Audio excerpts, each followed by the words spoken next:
Welcome to Building Your T-Shirt Empire, powered by ShirtAgency.com.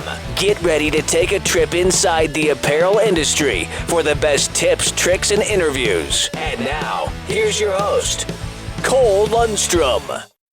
Hello, welcome to this episode of Building Your T-Shirt Empire. This week I've got Charley Pangus here to talk about the do's and don'ts of graphic design and how to make some of the best merch you can possibly make. Hey Charley, can you tell them a little bit about yourself? Definitely. Thank you so much for having me, Cole. So I'm a graphic designer, mainly merch designer, and I also do YouTube, and I'm a teacher. That sums it up, I think. Yeah, that's awesome. Yeah, I saw that you had a Udemy course going through like all the ways to make great art. Yeah, so I it was kind of a loose idea for a while, but I put together this T-shirt masterclass. So even if you're like a beginner and you don't know anything about T-shirt design, merchandise design, I'd take you through the ropes, and at the end you become this awesome designer. Yeah, that's awesome. So like, what is it that you end up finding people just don't understand? Is it really basic Adobe Illustrator problems, or is it more about like the aesthetics? I would say aesthetics for sure, because a lot of my, I guess you could say students, I don't know what to call them, subscribers, students, they know how to use the programs, but they don't necessarily know how to think about design. And I think that's like one of the main things is thinking about it differently. You can, like I said, you could be a pro at Photoshop and a pro at Illustrator, and you can know every little tool that those programs offer you.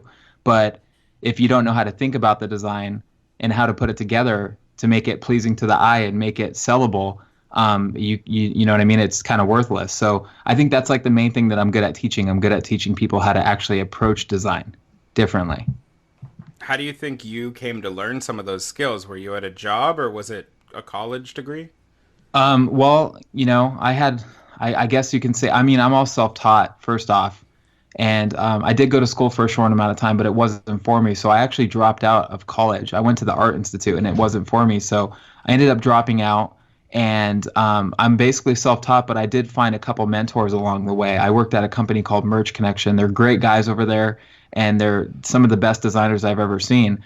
And, they kind of showed me what I was doing wrong, and I think I learned from my mistakes pretty quickly, because you have to in this business.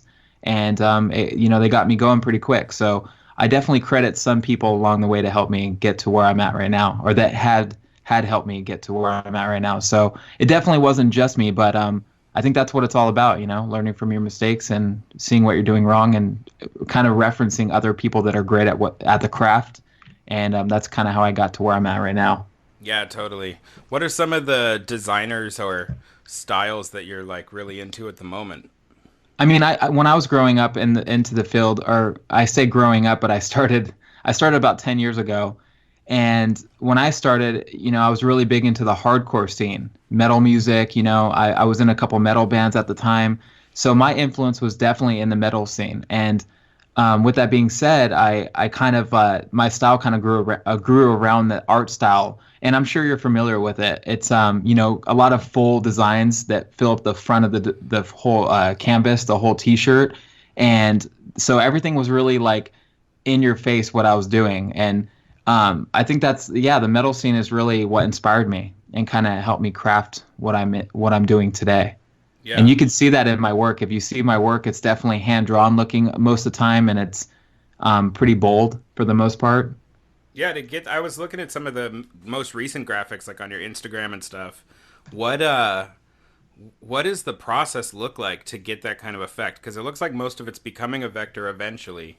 Are you hand drawing and then just doing an image trace, or because it looks really clean? Could you just walk us through that? Yeah, definitely. Well, it really depends on the project, but a lot of the designs I do are hand drawn, and I do that on purpose because it gives it something unique. And it's not the same feeling when you go online and you download a vector, let's say, and you use it on your design. You don't get the same feeling as if you don't get the same feeling, when you draw something up and you take it to the computer, you trace over it with, maybe I do a quick sketch in Photoshop using the drawing that I took a picture of, and then I bring it into Illustrator and vector it. That feeling right there of vectorizing your own drawing is amazing. And So I try to start with the drawing first. And sometimes, if the project's really crazy, sometimes I have to go find a vector and purchase rights to use it. But it's definitely like a last resort. Yeah. So it's okay to be resourceful, I guess you can say, but it's definitely it's definitely a better thing if you draw your own stuff up. So I try to do that for every project. Are you doing that with stuff that goes beyond like simple 1 and 2 colors though? I mean, if you do something really, really ornate, are you turning it into a vector, or are you just doing a high res setup that you're gonna like do a sim process of later? Well, like I think the process stays the same. If I do like a full color design, I still draw it first. I would say the vectoring process changes just a little bit because when you think about color, you kind of have to think about your line work because sometimes a line can be too thick to add color to, if that makes sense. So Yeah. I think you have to be a little bit more conscious and just really put thought into the process a little bit more when you're doing color. A lot of the times when I'm doing a design, I pre-plan it a little bit before I actually start designing because that process is so important because you can, like, just to give you a quick example, Cole, you can put together this awesome drawing, right? Like, let's say I sketch a nice skull for Halloween on a piece of paper. If I don't think about the line work before I start vectoring it, I might make the lines a little too thick and it might look a little awkward when I add color to it. So there's so much that goes into the whole, the whole process, I guess you can say. So I'm always thinking about that. So like I said, if I'm doing color, I'm definitely thinking about line work. I'm thinking how it can get separated. I'm thinking about what colors are going to look good on that specific design. So anyway, I hope that makes sense. Yeah, for sure. I mean, I feel like it's kind of funny, but in this industry, I've come across so many people that come to us and they're going to spend, even $1,000 on like a small order, and their art is not like thought out. It's not, it's not like prepared. It's crazy Yeah, to I see that dedicate all the the money, time. but not the time. Yeah, definitely. I see that all the time. I'm actually teaching one of my buddies right now. He came over the other day and I was sitting down with him showing him Illustrator, which is funny because a lot of people start off in Photoshop and I'm starting him off in Illustrator, but we got to talking about like the whole process behind it and how there's like no thought anymore. A lot of people just do something and they don't think about it before they do it. And you can really, I don't know about you, but you can really tell. Well, like you just said, you can tell a bad design from a good design. You could tell a design that had thought put into it and it had structure from one that doesn't have structure and that was just slapped together because somebody wants to put something on a shirt real quick to sell it to people. You know what I mean? Oh yeah, for sure. I mean, So that was what I feel like was a lot of the problem with some of the when Teespring kind of just blew up, 2-3 years ago. It was amazing how much money people would spend on advertising for horrible, horrible art.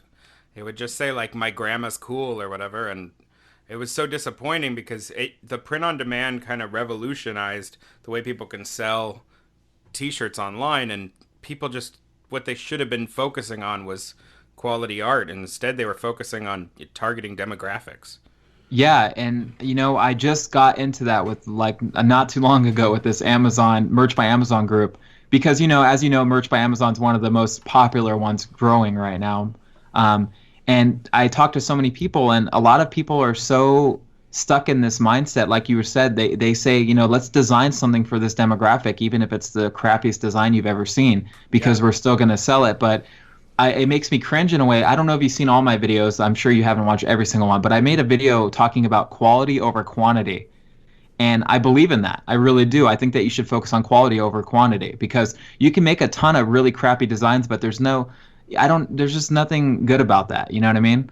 And Well, money, but yeah. well, yeah, yeah, money, but Yeah, I totally see it agree all the with time. you. I And I see it all feel the time. like people forget how much they're going to hurt their brand because, yeah, I might buy something because you happen to know that I was born in February in 1986, but I'm not going to have any loyalty to that brand whatsoever if I Right, feel like right. it's a cheap quality blank and it's a bad piece of art, and it's you don't get that long-term customer. You end up with somebody who gets it kind of as a gag. And I feel Right. like that's why some of those companies had like really big spikes and then burnt out. I saw multiple people hit like, $2-3 million in sales. And fast forward to now, they make like maybe 200,000 in sales. Because I think Yeah, a lot of people definitely. got burnt out by ads. Yeah, definitely. I mean, for me though, I guess I cater to a different demographic. I have different subscribers than those people that are like print on demand all the way. You know what I mean? So I cater to different people. The people I cater to, or the people I help, I guess I can say, is the people that want to build an empire. And it's not. I always let them know it's not going to be overnight. Obviously, that doesn't happen like that. But I talk to people that really care about the longevity of their brand, because I know you mentioned that. But I have a lot of these people that are just they're just down to have one hit wonders on Amazon or Merch by Amazon or any other print on demand sites, and they expect that to be the golden child. But I always have to remind them that that's a short road to live. You know, it's not going to last forever. You might it depends on who you're talking to too, because there's those people that don't really care as much either. You know, they just want to make some quick money. But anyway, I'm always fighting against it. You know, I feel like I'm on this push and pull thing right now with those kind of people. But yeah, you're fighting the good fight, trying to keep the art alive. Well, yeah, I'm just trying to keep the art alive. I love seeing good art, and I hate seeing bad art. And it's just I can never be on the side of bad art. You know, I just feel like it just doesn't work out for me. It makes me look bad, and I don't know. I feel like I've kind of become a public figure in this whole realm here. You know. Yeah, and sure. I didn't mean to be, but now I feel like I have to really keep the standards high. If that makes sense. That's the weird magic of YouTube is you can go from no one knowing who you are to a few 100,000 views on a video, and it can get kind of shocking and happen really quickly. And I think that's what happened with me is I was just some kid that liked designing band merch, and I had I was like that kid that got really excited when my shirt got put in Hot Topic. You know what I mean? Like, if I seen one of my shirts in Hot Topic, I was like raving for about a week, 2 weeks, and I probably annoyed the crap out of my friends. But that's the kid I was, you know. And then I started my first YouTube video or my first channel, and then made my first video, and next thing you know, it has 400,000 views, and I'm like, okay, well, I guess we're gonna keep doing this, you know. Yeah. And then of course you learn as you go, and it's funny because I thought I knew so much back then, but you learn so much. And the amazing thing about the internet now, and I'm sure you can agree with me, is you kind of learn from people. You learn from each other. And I feel like I learned a lot from my subscribers, what they like to see and what they don't like to see, and it kind of made me a better designer at the same time. So I don't know. I have a lot of things to credit towards my success, and I guess I'm not that successful yet, but, you know, a lot of people really have helped me. And the internet does that to you, man. Yeah, and who would have thought that I would create a Udemy course and get 130 students? It's insane. Yeah, the internet is a magical place. It kind of blows my mind what you can accomplish with it, and it's just so fluid. Like the internet doesn't seem to care about what you did so much as like what you're doing today, which is exciting because it means that people aren't trying to put out like a TV show. They're trying to put out something that's new and interesting, regardless of the schedule, regardless of the budget. Somebody can be fascinating for free on their cell phone, and someone else can spend 10 grand and like no one cares. So I like just the democracy of it. Me too. I mean, I guess you get like a lot more. You just get genuine people on the internet now. I mean, obviously there's going to be channels out there that are faked and stuff and scripted, and you know what I mean. But it's really good to see some genuine content, some real content, because you watch TV every day, right? And you kind of remember where things started.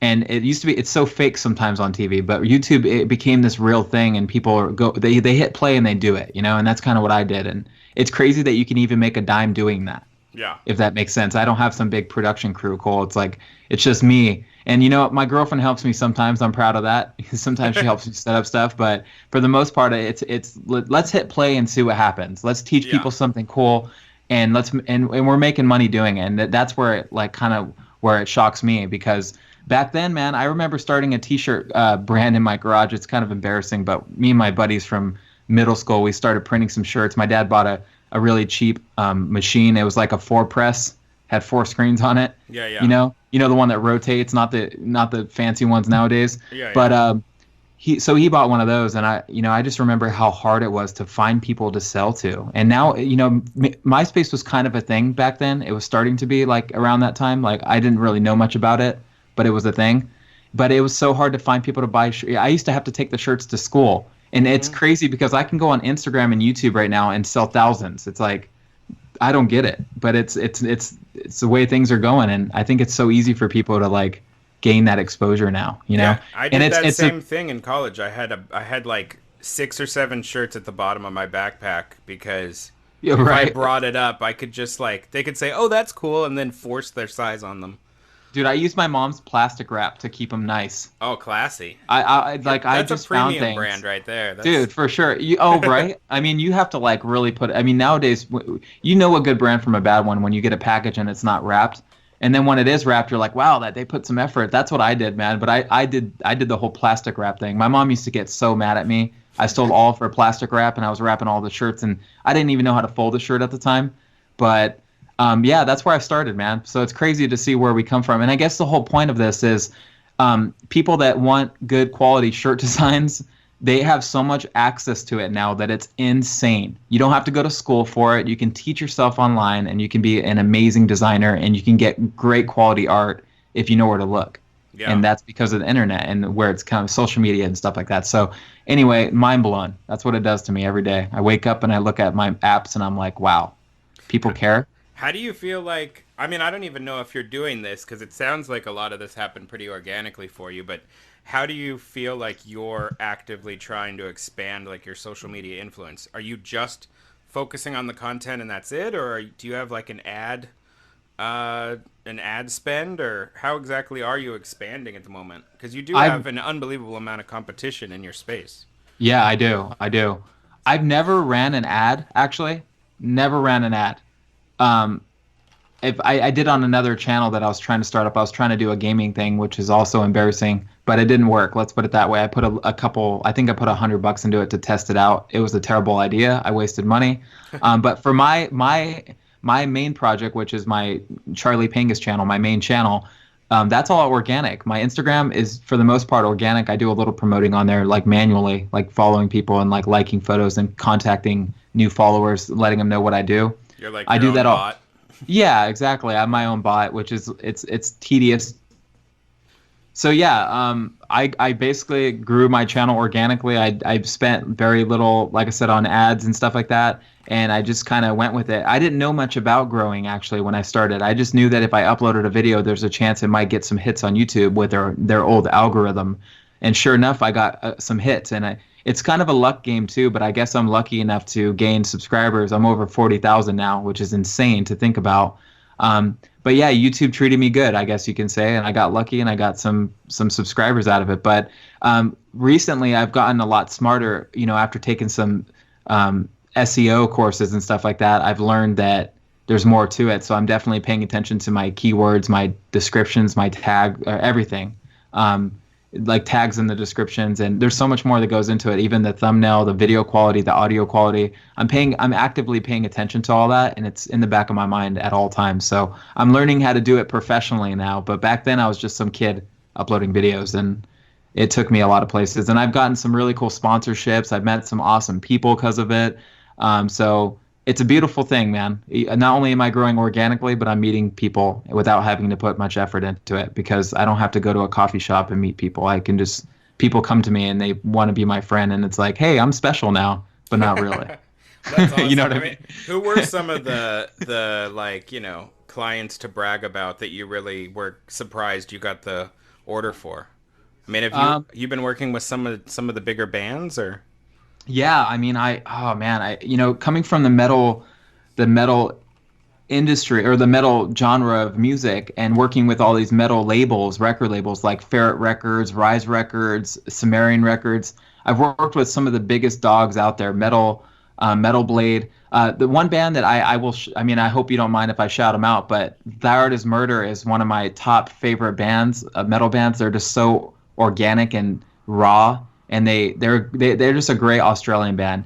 And I had the pleasure of not only kind of becoming friends with the guitarist, but also designing some stuff for him. And it was awesome, dude. It was a great experience. And I was kind of fanboying, but I didn't tell him, you know, like he's probably going to listen to this and be like, wow, I knew you were a fan. Cause I told him, I kind of heard of you guys when I first met him. I was kind of like, you know, kind of dumbing it down. Yeah. I played it cool. So I was like, yeah, I heard about you guys. I heard a few songs. You guys are pretty good. You know, but in the back of my mind, I'm like, oh my God, I'm designing for this band that I listen to all the time, and I love them, you know. So anyway, So that's one band, and I've designed for so many more. I mean, Oh Sleeper, I can keep naming them, but I had the pleasure to design for a lot of big bands. I don't know if you heard of a band called Our Last Night, but they're big on YouTube. Yeah. And yeah, Our Last Night, they make a lot of covers on YouTube, and they have like over 1 million subscribers. But I had the pleasure of designing for them too. So yeah. That's awesome. Do you feel like you kind of stay in your lane graphically? I mean, you've definitely got your core design work is very kind of classic, like one colors, two colors, kind of. There's a fair amount of skulls. Do you feel like you stay in your lane in that sense, or do you sometimes kind of get pushed and branch out beyond that to designs that you wouldn't normally be naturally drawn to? Behind the scenes, I do a lot of different work that I don't necessarily show people because it doesn't really vibe with what I do, but I still do it because I have a skill set. Like first and foremost, I have a trade that I'm good at something, and with that being said, I use those skills when I have to. I have to pay the bills, so I do take on projects that I'm not that excited about, let's say. And I know that sounds terrible, but I try to test myself, and that's what I look at. When people reach out to me and they want something that's like completely out of the realm of what I do, I still take it on because it's a challenge, and I think that as a designer, you have to challenge yourself to get better. So I try to do that. But as far as what I do try to stay on one path because I hate to say this, but a lot of the designers that are doing one style are doing so good on Instagram right now. There's so many of them out there that are doing one style, and they're really getting good at just amazing at that one style, and they're pushing out the same style every single day. And I think that there's it's repetitive, but it's their style, and people remember them for it. It's almost like a photographer taking black and white images only. It's the same kind of thing, So there is a good thing about it, but at the same time, it can make me think, well, I don't know if I want to get stuck in that one genre, Yeah, well, and it's interesting. I mean, one of my friends, Casey, works for WEA, which is like Warner Entertainment, so he does a lot of the illustrations for album covers specifically. And he was saying like he's one of those guys that do like the metalhead covers. He can do like the crazy dripping demon that's like just totally sick and ridiculously detailed. But he was saying that he actually gets burnt out on his own art. He's like begging them to let him do like a weird disco cover just because he wants to like feel like he's expanding. Even though he kind of has the dream job over there at Warner Brothers. Yeah, that's a great point, man. That's really, really a great point. You could definitely get burned out doing the same thing too, and that's kind of where I was going with it a little bit. You kind of helped me there. It's just one of those things where if you do it too much, you can get burned out. And the thing with this kind of this whole, I want to call it a career, but sometimes it's a love-hate relationship. That's the way I look at it. Anything creative, I think that you can get burned out when there's too much repetition going on, the same style going on, and if you don't adventure out, it can hurt you in the long run, and you might give up. A lot of people give up because they don't know. They get writer's block, They get the designer block, and then they don't know what to design anymore because they're just so mentally worn out. And I find myself getting in that groove sometimes where I'm doing the same type of thing all the time, and then I'm just like not feeling fulfilled inside, if that makes sense. Yeah. And so yeah, like back to what we were saying, doing something different is definitely like kind of some fresh air, if you will. And that helps a lot. And then you can go back to what you're used to doing, but it's good to throw some of those random projects in there, kind of like what your friend's saying is, with the disco project. That's his fresh air right there. Yeah. For sure. He's so much metal. Yeah, definitely. Also, definitely. He throws the best Halloween parties on the planet, so. That's awesome. That's a skill. That's a skill. I mean, Yeah, it is. You should get paid a whole year's salary for a good Halloween party. Some people suck at it, so. So what would you recommend to the imaginary customer who's 20 years old and is starting from absolute scratch, small budget?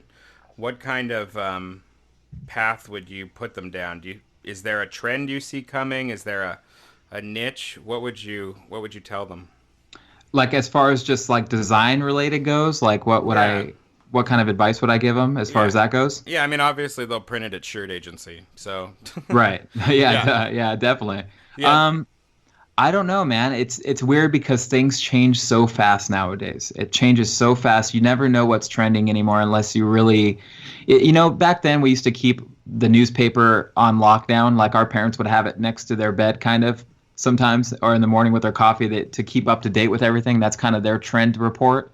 But with this, the way things are going with social media and just these new millennials growing up, things change so fast, and you never know what's the next popular thing. So for me, I kind of I find myself like kind of searching the web a lot to see what's popular, what's selling. So that's what I do really, like to see, like if a client comes up to me and they need something done and they say, I want something that sells, I want something that looks great, I tend to reference what's current, and that's just part of the process. So I just had a customer come up to me and they say, I don't know what I want, I don't know what's popular, I don't know anything about. It's like it was some skate brand, So I did a lot of research on Nike, SB, you know what I mean, and just figured out what's selling, what's doing good, and kind of made it my own though at the same time, because I think that uniqueness, that unique factor helps sell too. So I don't know. I always tell my graphic design clients that, I always give them the options and I show them references to what's current, and I try to help them out because it is kind of a pain in the, I don't know if I can cuss, but I was going to say ass. It's a pain in the ass process. I'm going to allow ass. Okay, we can allow ass. I was like skeptical. I was like, I don't know if I should say ass or not. But anyway, it's a pain in the ass process. So that's the last one, I promise. But yeah, I try to help them out, and I try to keep them current with the new generation here, if that makes sense. Yeah, for sure. I mean, in a lot of ways, there is an element of like staying true to yourself and not being a copycat. But if yourself is completely out of date, you could have a hard time selling. So. Right. Definitely knowing what's cool will help, even if you don't mimic it. I mean, it's always nice to have a client come up to me and say, hey, Charlie, I like your vintage style, because I do a hand-drawn style a lot of the times, and I do a lot of grunge and texturing and all that stuff. It's nice to have a client come up to me and say, I want something that you already do. That's awesome. That makes me happy because I know I can be true to myself and do what I love doing. But then you got those people that come up to you that do want something a little more, because I wouldn't say what I do is that. I mean, I guess it's kind of trendy. Would you say it's trendy? I guess it is a little bit. I mean, I don't think with the whole. Well, I mean, it's been trendy for 100 years. I mean, if I saw this on a tattoo or something, it could be from a lot of different decades. You do Definitely. you have a very classic illustrative style, as opposed to like anything that's like, oh, that's the 80s. Right. I like vintage though. I'm a big fan of vintage, and I do think that I love designs that can hold true 100 years later. Mm-hmm. And I'm a big fan of Aaron Draplin. I know you probably know who he is. His stuff is timeless, and I think that's part of it too, is like creating something that's timeless. And it's funny because you can have the most trendiest design that's going to sell really well, but it doesn't necessarily mean it's going to be popular in 2 weeks. That's the thing. Yeah. So for me, the trendy things doesn't mean it's always going to be a good thing either. Sometimes trendy designs, let's say, I guess I'm referring to anything that's popular. Like skulls are pretty popular right now. I noticed a lot of people are doing it, but it doesn't necessarily mean people are going to start loving it a month from now. People might stop liking it, and they might like something else. So I know growing up, I wore, Obey a lot, and I got tired of it really quick, the art style really quick, and I stopped wearing it. So I don't know. Anything trendy. Shepard Fairey's got to up his game. Yeah, definitely. I mean, it got played out. That's what I'm trying to. Shepard, what's going on?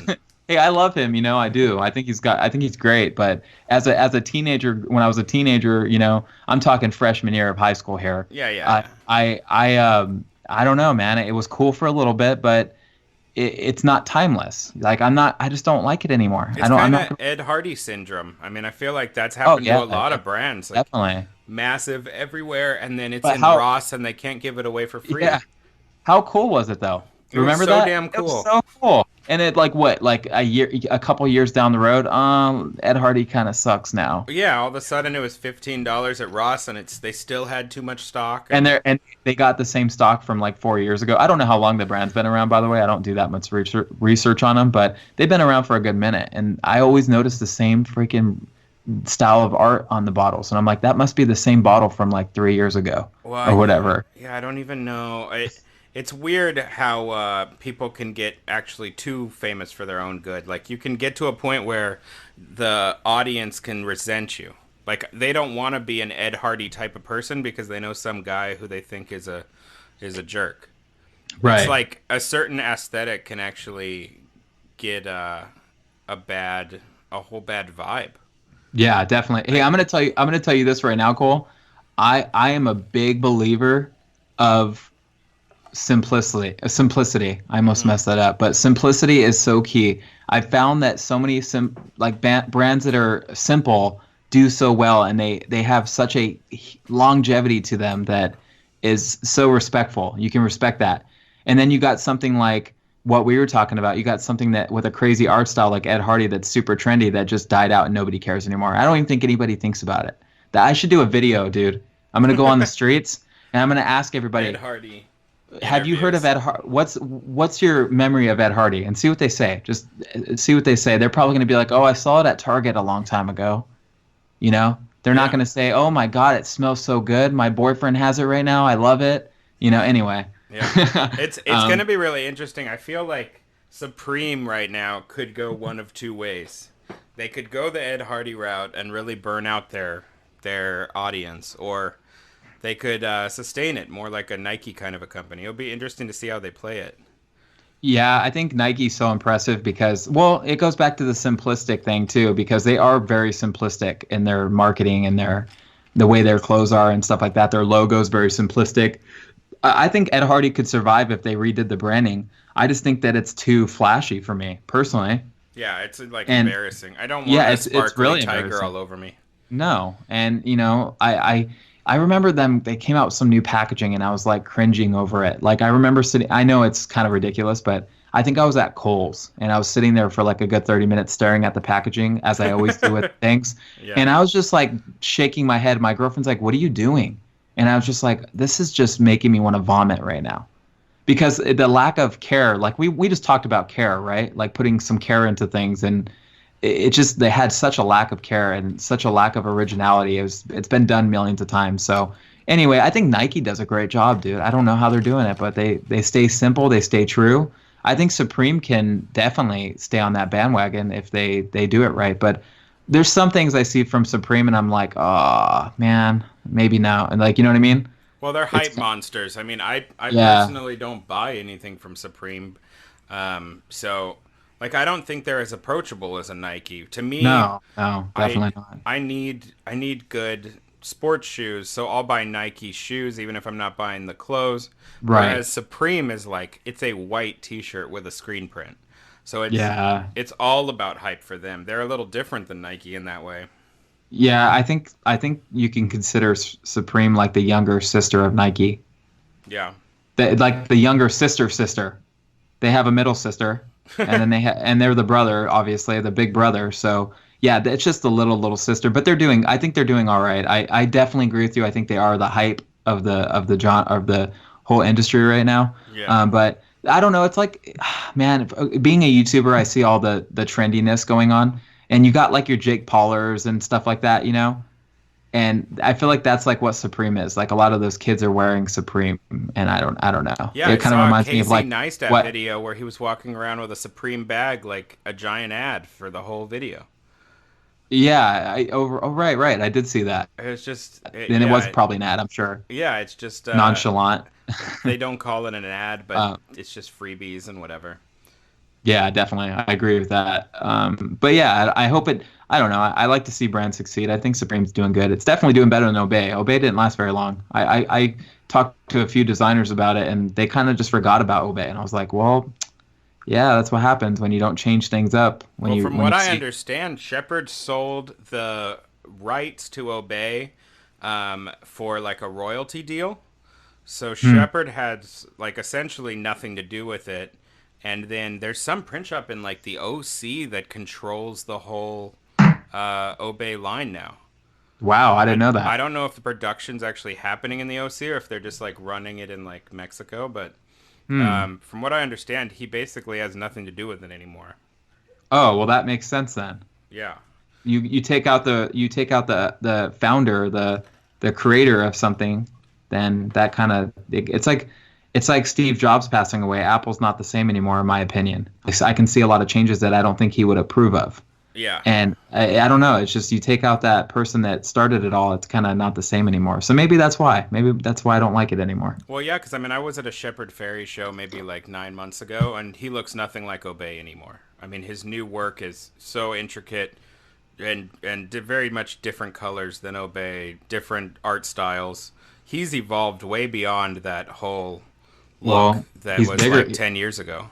Right. So he's obviously bigger than that now. You know, he's grown past that. That's always good. You know what? I need to check out his new work. I haven't actually done that. I know he's on Instagram and stuff like that, but he's got kind of like it almost reminds me of like a 40s radio logo or something, like really intricate, like sunbursts and stuff that are just massively time consuming. Oh yeah. I know that he does some of his poster prints down here in LA at Modern Multiples. And so they'll knock out like 1,000 posters that he'll sign, and they do them all screen printed and all. He like stands there and babysits all the printing because it needs to hit his standards now. It's pretty cool. That is cool. I'm glad it's cool that he cares so much. Anybody that's creative that cares that much, you got to respect that. You know, that's just such a lot of some people I see a lot of like careless people out there that create art and they don't care how it's distributed. They don't care about the background stuff, sending it off. They send it off and they're like, all right, well, I'll see you later, dude. Nice designing you. Catch you later. But it's always cool when you actually become part of the process. It's when you become like part of it, it means more. And I think people can latch onto it a little bit more as well, if that makes sense. So yeah, totally. I was looking through some of your main designs that you're showing like on your website, and it looks like you have some favorite fonts. Could you name some of these fonts that you've got going on that you're using more than once? Oh man, I'm a big fan of like boldface. I just like bold faces and stuff like that. I use a lot of like sans serif. The one that I'm using right now that I actually bought. I'm kind of like a font guru guy right now. I mean, not font guru. That's a terrible way to put it. I just spend a lot of money on fonts sometimes, and I shouldn't. But do you like stuff by like House, or who are you buying them from? I buy them from like different markets. Like I use Creative Market sometimes. They're a really good resource. But I got this one called Classic. It's spelled with a K, and it's a great font, and I use that a lot because it's a hand-drawn font. And I'm not. You probably can tell I'm not a typography type guy. I've never been. I know how to do it a little bit right now, and I'm trying to get better at it. But it's definitely my weak suit. So when I can go and find great fonts, I try to whenever I can. Whenever I can afford to buy them. So Classic's one of them. I was talking about Aaron Draplin earlier, but I use his new font called DDC Hardware. It's an amazing font, and if anybody's out there they need to check it out. DDC Hardware is a great font, and they should definitely purchase rights to it because it's phenomenal. And you could tell somebody, you could tell a great designer did it. And it's simple stuff, like putting text around a circle. The font just works beautifully around a circle. And some fonts look awkward around a circle, if that makes sense. So yeah, for sure. It just makes like a weird. Yeah, the arc doesn't quite fit nicely, and that's something I consider too when I'm downloading fonts. I like to test it real quick and download a free version and see if it works for and I put it through its test. Like you'd put a Toyota through like different tests to see if the body holds up. It's the same thing for the font. I test it through these things, texturing, arcs, slants, everything, and see what it does. And DDC Hardware is great. Classic's great. I was trying to look at online right now. I pay for the Adobe Creative Cloud, and they have something called a type kit. Yeah. I don't know. I love it, and I recommend everybody use it. But they have a bunch of fonts that you're allowed to use, and I always check them out. Sometimes they add new ones, but they have some solid fonts on there as well. So yeah, I got Nexa in the type kit, and I love Nexa. Nexa's a great font. It's a clean little font. Yeah, I love Nexa, definitely. Yeah, I do try to stick with fonts I like just because it kind of sticks. It kind of makes it look like more of my style, what I go for. I mean, on projects, I don't really promote a lot. Like if I have like a company hit me up and they need like a poster made, I tend to use way different fonts than what I use on my Instagram because that's kind of me trying to trademark myself, trying to brand myself. So I try to keep things consistent with what I do. But yeah, I definitely, I try to like use different fonts for like larger companies that are more, it's Yeah, they need their own look, and it's just a different project. It's different than what I do, and you'd be surprised if you see some of the work I do on the side. You'd be like, you did that? Because it's so different, you know? Yeah. I've done album covers where it was a full image manipulation, and nobody would ever know that I did it. But again, I don't really promote that kind of stuff. So yeah. Can you walk everybody through how you do these vintage effects? Because you have a really clean, finished vintage look on your art, and I hear people trying to do it or requesting it from us. And I'd love to hear how you're doing it, because yours is just so consistent, and you're doing it in vectors. You're not just like throwing a filter in Photoshop. No, I don't like using Photoshop for texture anymore, simply because when I started designing, I used Photoshop for texturing. But if you zoom in Photoshop, obviously it's pixel based, so you're going to see a lot of nasty noise that you don't want in a design, and somebody's going to have to clean it up anyway later on if they plan on doing a high quality print on it. Yep. So I do texturing in Photoshop sometimes, but it has to be like the best quality texture you can get.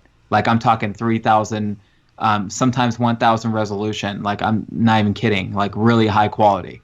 But in Illustrator, I find it just so much easier, and the process is really weird because let's say I design something in Illustrator, I can kind of walk you through it if you want the full process. Yeah, go for it.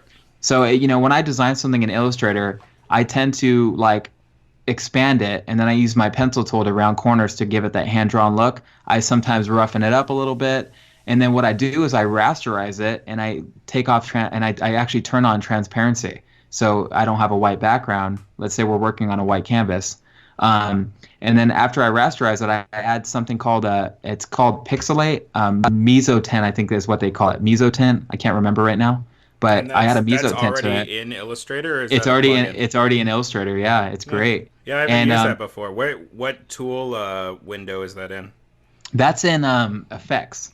You go to Pixelate, I think it is, and then Mesotint, and then you can do some coarse grains, you could do fine grains, then there's line grains, and you can do just incredible stuff. You can make your texture look like wood texture.